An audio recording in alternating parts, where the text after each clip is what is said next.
Picture this. It's your wedding day. You're 12 years old. A stranger 3 times your age is about to become your husband, a man your father chose, a man you met only a few days ago. But that's not even the most disturbing part. Before the sun rises, your mother wakes you. Her hands are trembling as she holds something you've never seen up close before. A spear, not decorative, not ceremonial.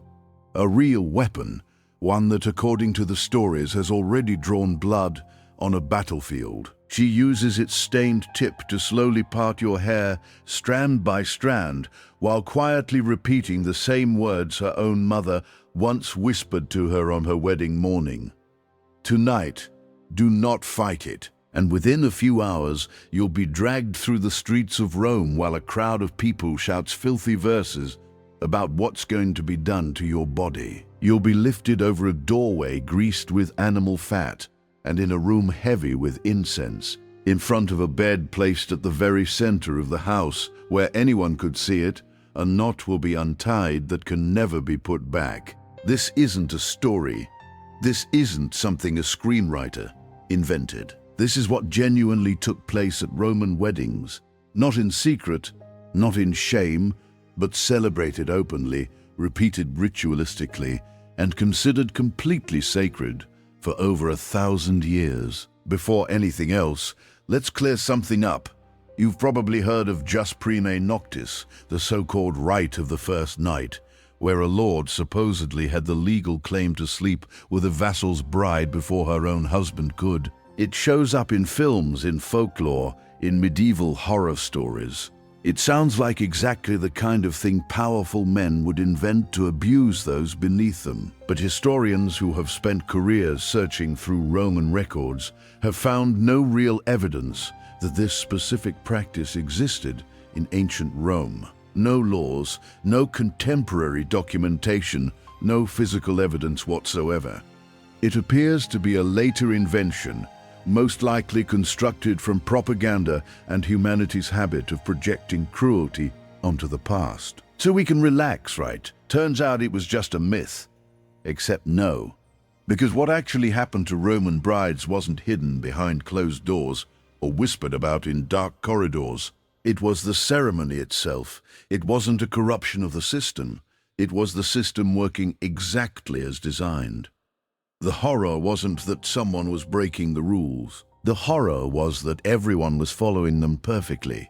When we imagine historical abuse, we tend to picture it happening in secret. A crime. Something the guilty party conceals. But what happens when there's nothing to hide? What happens when the suffering is written into law, approved by priests, cheered on by crowds, and treated not as shameful but as holy? What happens when the person experiencing it is told that her fear is tradition, her pain is duty, and her body was never hers to begin with? That's what this is actually about. Somewhere around 100 BCE, on a wedding morning in Rome, a girl we'll call Luciuti wakes before dawn. Her real name doesn't matter. This story belongs to thousands of girls across hundreds of years. She's 13. She's been promised to a man she's seen exactly twice. He's 34, a minor official with useful connections to her father. She knows almost nothing about him, except that within a few hours he will have total legal ownership over her body, her property, and her existence. But first comes the Asta Caliberis, the celibate spear. Her mother and the household slaves gather around her in the dark. There's no tender mother-daughter moment here. Instead, her mother produces a real spear and begins working it through Lucia's hair, using its sharp iron point to divide her hair into 6 sections with careful, precise movements. Each section is then braided in a specific pattern, deliberately mirroring the hairstyle worn by Rome's Vestal Virgins, the city's most sacred holy women. The process takes well over an hour. One wrong movement from Lucia, one flinch, and that point could open her scalp. Why a spear? The ancient writer Plutarch recorded several explanations that Romans themselves debated. Some believed it honored Mars, the god of war, calling on him to bless the marriage, with strong sons. Others connected it to Roman military strength and conquest. But Plutarch also noted a darker explanation, one that cuts directly to the truth of what this ritual was really doing. The spear was a deliberate callback to Rome's founding myth, the abduction of the Sabine women. In Rome's earliest days, according to legend, the city had a serious problem. There weren't enough women. Neighboring tribes refused to allow their daughters to marry Romans, viewing the new city as a refuge for criminals and outcasts. So Rome's founder Romulus came up with a solution. He invited the neighboring Sabine people to a great festival. Promising games and religious celebrations, the Sabines arrived expecting friendship and entertainment. At a prearranged signal, the Roman men attacked, not to kill, but to grab. They seized the Sabine women and girls and dragged them away, while their fathers, brothers, and intended husbands were pushed back at sword point. These women were distributed among Roman men as wives, not asked, not courted, taken by force. And according to the myth, these abducted women eventually came to love their captors. They even stepped between the two armies when the Sabines came to retrieve them, choosing to stay with the men who had seized them. This was not a shameful episode. Romans tried to forget. It was a founding myth, celebrated in art, referee, nussed in poetry, and symbolically replayed at every traditional Roman wedding. The spear in Lucia's hair wasn't just a styling tool. It was a reminder, renewed with each ceremony, that a wife was fundamentally a captured thing. That marriage was conquest. That a woman's body was a prize claimed through force and sanctified by tradition. And according to some ancient sources, the ideal spear for this ritual was one that had already killed a man in battle. A weapon baptized in human blood was the first object to touch a bride on her wedding day. Think about what that moment communicates to a young girl. The very first ritual that begins her transformation from daughter to wife involves an instrument built for killing. What does that tell her about what comes next? The answer is written into every detail that followed. To fully understand these rituals, you have to understand Roman law. For most of Roman history, the most prestigious and traditional form of marriage was called conventio in manium, which translates directly as passage into the hand. From birth, every Roman woman existed under someone's legal authority called potestas. While their father lived, she was under his patria potestas, his paternal power. This was not symbolic, it was absolute. He decided whether she married, who she married, whether she could own anything, and whether she could even keep her children if she was widowed. In the eyes of Roman law, a grown unmarried daughter was legally comparable to a child, regardless of her actual age. The in manumum marriage ceremony existed for a single purpose: to move that legal power from her father's hands to her husband's. After the wedding, she was no longer part of her birth family in any legal or religious sense. She took on the legal status of her husband's daughter. Her husband's daughter. Any property she might have inherited passed to him. Any legal heir involving her was handled by him. Her entire identity under Roman law was absorbed into his household. Now, Roman marriage law did change over the centuries. By the later Republic and into the Empire, a different arrangement called sine manu, meaning without the hand, became increasingly common among the upper classes. Under this model, a woman could retain more independence, own property, and in some cases exercise real influence. Some elite Roman women became genuinely powerful figures. But even as the legal reality shifted, the rituals did not change. The ceremonies, the symbols, the entire theatrical performance of a Roman wedding continued to be built on the older model of conquest and transfer. Because these rituals were never really about law, they were about power, tradition, and the performance of social control. A bride's consent was technically required under Roman law. But what did consent mean for a girl raised from childhood knowing that her father had the absolute right to arrange her future? that refusing would shame her entire family, and that she had no other path forward. She would speak the traditional vow, "Ubi tu Gaius, ego Gaius." Where you are Gaius, I am Gaia. On the surface, it sounds like a declaration of partnership, even devotion.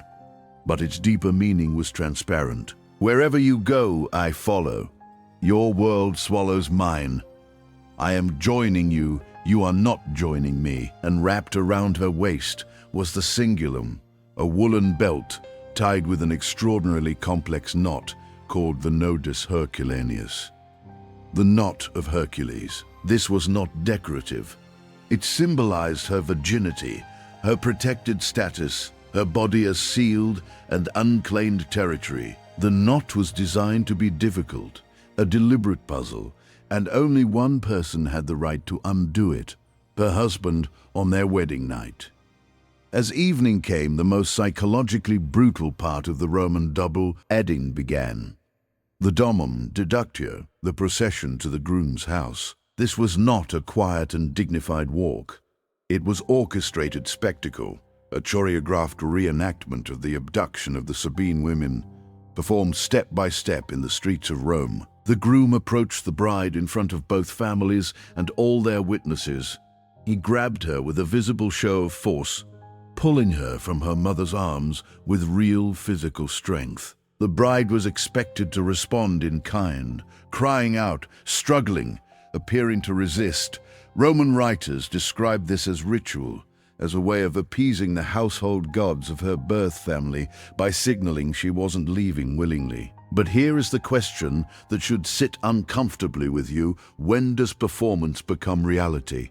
When does ritualized fear become actual terror? If you are a 12-year-old girl being physically seized by a man 3 times your age while your mother screams, at what exact point does your mind stop distinguishing between theater and trauma? The procession that followed was a deliberate carnival of intimidation. Enormous flaming torches turned the streets into tunnels of shifting firelight. Flute players accompanied the crowd with high, eerie music, and surrounding the bride and groom was a mob of friends, family, hired participants, and curious strangers drawn by the noise. They sang. These songs were called Fessinine verses, deliberately obscene, sexually explicit chants designed to be as graphic and crude as possible. The official explanation was that vulgarity warded off evil spirits. But try to picture it from the bride's perspective, being marched through Roman streets while a crowd of people, some of them strangers, shouts increasingly graphic descriptions of what is about to happen to your body once you reach that house. Ancient writers, including the poet Catullus, preserved examples of these verses. They left absolutely nothing to the imagination. They joked about the wedding night, about pain, about conquest, and the crowd laughed. The bride was expected to smile. Boys marched ahead, carrying her spindle and distaff, tools of weaving, announcing her future domestic role. Someone scattered nuts through the crowd as a fertility symbol, drawing even more onlookers, more witnesses to this public transfer of ownership. When they finally reached the groom's house, the doorpost was already decorated with wool ribbons and smeared with oil and fat. Some ancient sources specifically mentioned wolf fat, drawing yet another line back to Rome's founding myth. Romulus and Remus, after all, were supposedly nursed by a she-wolf. At the threshold, the final act of the symbolic abduction took place. The bride was not permitted to step over the doorway herself. Tripping as you entered your new home was considered a catastrophic omen, capable of cursing the entire marriage. So the groom lifted her, physically carried her across the threshold, just as one carries captured property, and brought her into the house on his terms, not hers. We still do this today. The groom carrying his bride over the threshold is one of the few Roman wedding customs that survived into modern times, and we've reframed it as romance. But its origin had nothing to do with romance. It was about preventing bad omens and physically demonstrating that the bride did not enter this house by her own choice.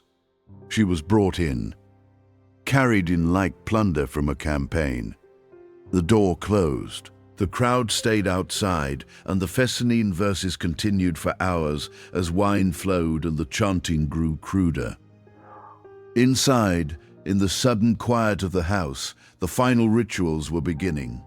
The atrium of a Roman home was lit by oil lamps and thick with incense. And there, placed deliberately in the semi-public center of Bet, the house was the lectus genialis, the marriage bed. Its placement was intentional.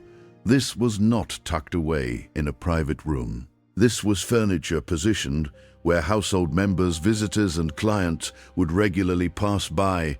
The marriage bed was a monument, a statement about family legitimacy and about the wife's primary function within it. The bride was brought to this bed by the prenuba, a matron of honor who had been married exactly once.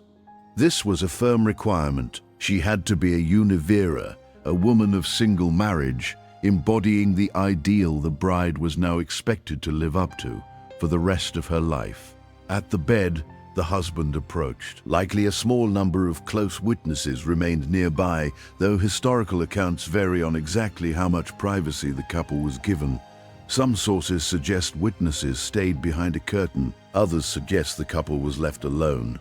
The reality probably shifted depending on the time period, the family's social class, and individual custom. What we know without question is this: whether anyone was physically present or not, the act that followed was carried out with the full awareness and expectation of every person in that house and everyone who had attended the wedding. This was not a private moment between two people in love.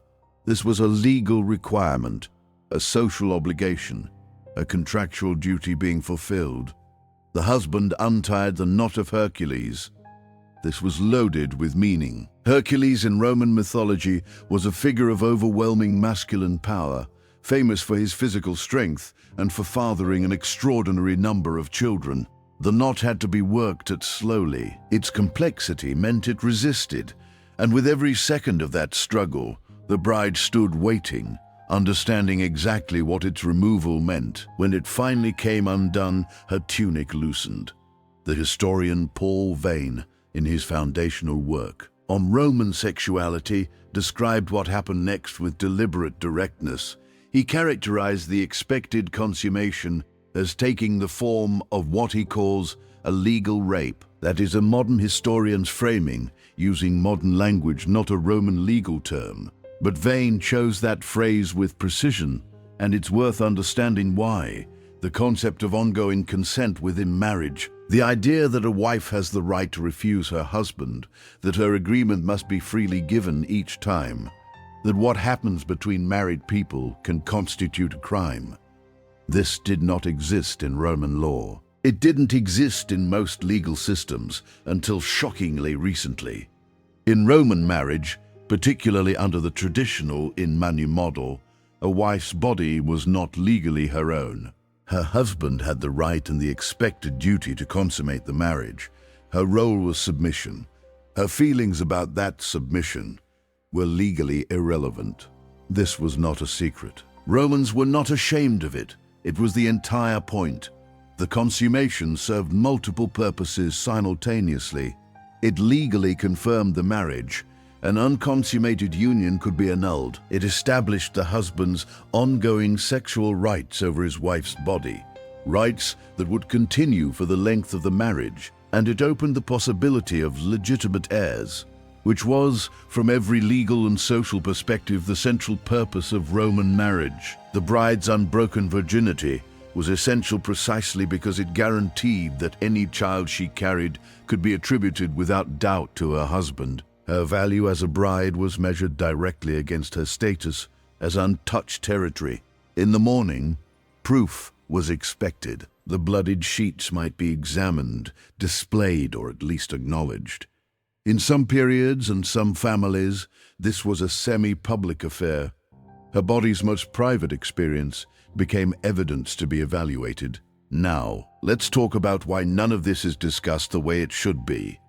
Rome didn't erase this history. The shift happened gradually across centuries through cultural change, religious transformation, and something more deliberate: the way later civilizations chose to remember what Rome was. When Christianity became the official religion of the Roman Empire in the 4th century, pagan wedding rituals began to transform. The overt symbolism of conquest and the obscene procession verses were slowly replaced with ceremonies that emphasized different values, at least on the surface.